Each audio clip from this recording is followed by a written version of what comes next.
And the Working Committee of the African National Congress, Comrade Nonxeba Mhlauli, who's also the Deputy Minister in the Presidency. We are here in Burundi to come and sign a historic memorandum of understanding that formalizes the relationship of the two parties in terms of people-to-people relations, party building, political education, as well as economic relations of the two countries on behalf of the people of the two countries, but particularly with the role of the different parties. The second one, we're here also to come and celebrate and be with the membership and the leadership of the party as they strengthen their own capacity to take Burundi forward. Imbonerakure Day, comme on a toujours dit que Imbonerakure signifie ceux qui voient loin.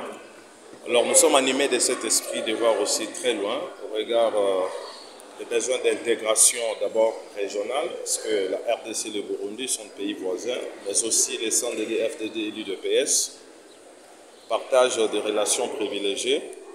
Nous sommes obligés de participer au 20e anniversaire depuis la libération du Burundi.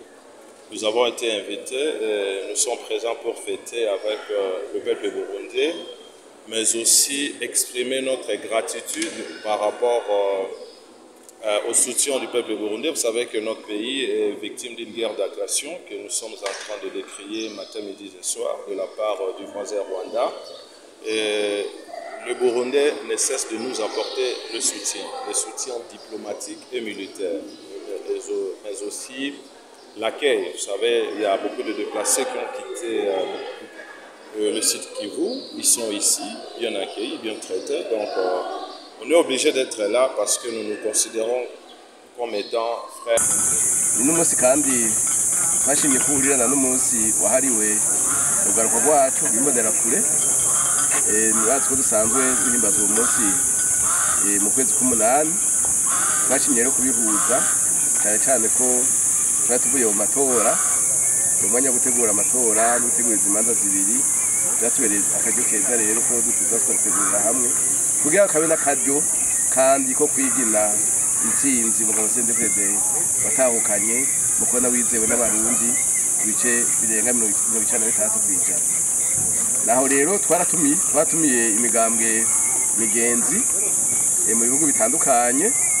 Ejo twarakiriye umugambwe uri ku butegetsi muri Chad, turakira umugambwe urongoye igihugu muri Zambia.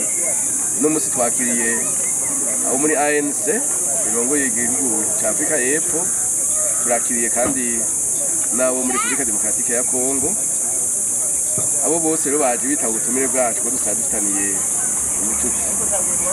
Muri izi ngendo rero bariko barazamwo hari abo tuzoba twadusaye tugenderanira, tutagira amasezerano yo gushigikirana no gufashanya mu bikorwa. Hari n'abo rero tuzoheza tugashiramo tukagira n'amasezerano muri uru rugendo nyine barimo ubu. Aho twovuga kumbure, twovuga Afrika y'Epfo, twovuga umugambwe w'ANC muri Afrika y'Epfo, twovuga ndetse mbere n'umugambwe wo muri Chad. Nabo nyene tuzoheza dusinyanire amasezerano. Ariko muzobimenya neza ejo amasezerano amaze gusinywa, bamaze kumvikana neza kuko nubwo twagiye turayategurira hamwe, urumva ko yashira ku umukono bizoheza bikaba ejo canke hirya y'ejo. Bamaze kwicara bakarabira hamwe bose dokima imeze uko ayo masezerano yubatse n'icavuga. Rero nico ejo tuzokwakira abandi. Nibaza ko zoba ari umunsi wa nyuma wo kwakira abashitsi bazoba baje muri urubanza, kuko uno munsi hatanguye ibiganiro Igitega. Uno munsi n'ejo bizobandanya ku gatatu naho hace haba urubanza nyezina. Abanyuma rero tuzobakira ejo tujana nabo nyene tuzugana Igitega hazobera urubanza, gutyo tugire dusangire ibikorwa umwe wese abona aho ndagejeje, aho yokunganira uwundi, aho umwe wese yigire ku wundi muri make.